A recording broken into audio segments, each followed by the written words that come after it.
நமஸ்காரம். 1000 நாமங்கள் 1000 கதைகள். 468வது திருநாமம் வியாபினே நமக.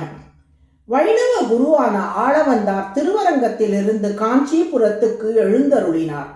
காஞ்சியில் வரதராஜ பெருமாளுக்கு விசிறி வீசி தொண்டாற்றி வந்த திருக்கட்சி நம்பிகள் மூலம் காஞ்சியில் யாதவ பிரகாஷரிடம் வேதாந்தம் பயிலும் ராமானுஜரை பற்றிய செய்திகளை அப்போது ஆளவந்தார் அறிந்தார்.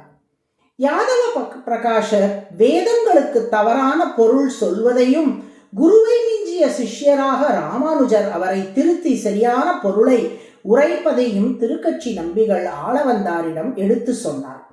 இதை கேட்ட ஆளவந்தாருக்கு ராமானுஜரை காண வேண்டும் என்ற ஆவல் ஏற்பட்டது.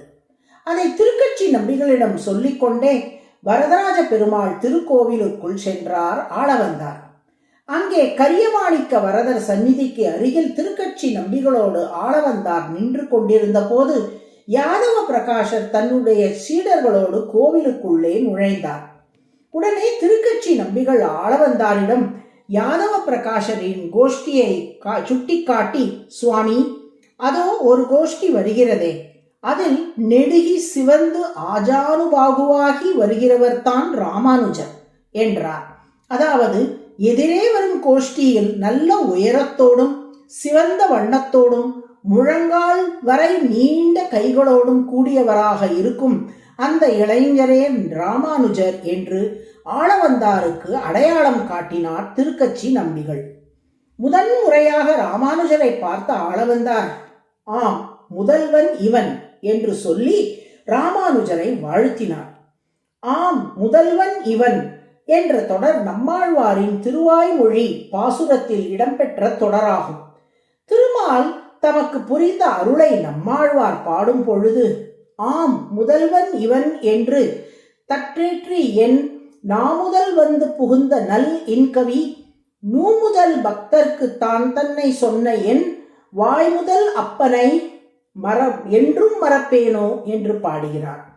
உலகில் உள்ள மக்களையெல்லாம் திருத்தி பக்தியில் ஈடுபடுவதற்குரிய தலைவன் முதல்வன் இவனே என்று அடியேனை தேர்ந்தெடுத்து என் நாவிலே வந்து திருமால் அமர்ந்து கொண்டு தன் பெருமையை அடியேன் மூலமாக பாட வைத்து தமிழ் வேதமாகிய திருவாய் மொழியை உருவாக்கியுள்ளார் என்பது இப்பாடலின் கருத்து. அதன் அடிப்படையில் நம்மாழ்வாரை முதல்வர் என்று தேர்ந்தெடுத்து அவர் நாவில் அமர்ந்து அவரை இயக்கி பாடல்கள் பாட வைத்தார் அல்லவா திருமால்.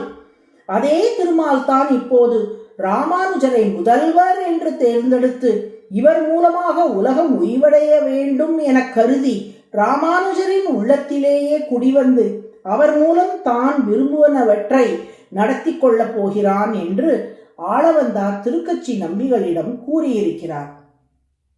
இதுபோலே திருப்பார்கடல் கடைந்த போதும் அமுதம் கிடைக்க வேண்டும் என்பதற்காக மத்தாக சுழலும் மந்தர மலைக்குள்ளும் கயிறாக கட்டப்பட்ட வாசுகி பாம்புக்குள்ளும் கடைகின்ற தேவர்களுக்குள்ளும் அசுரர்களுக்குள்ளும் திருமால் நுழைந்து அவர்களுக்குள்ளே நிறைந்திருந்து அவர்கள் மூலம் அமுதம் கடைதல் என்னும் செயல் நடைபெறும்படி செய்தார்.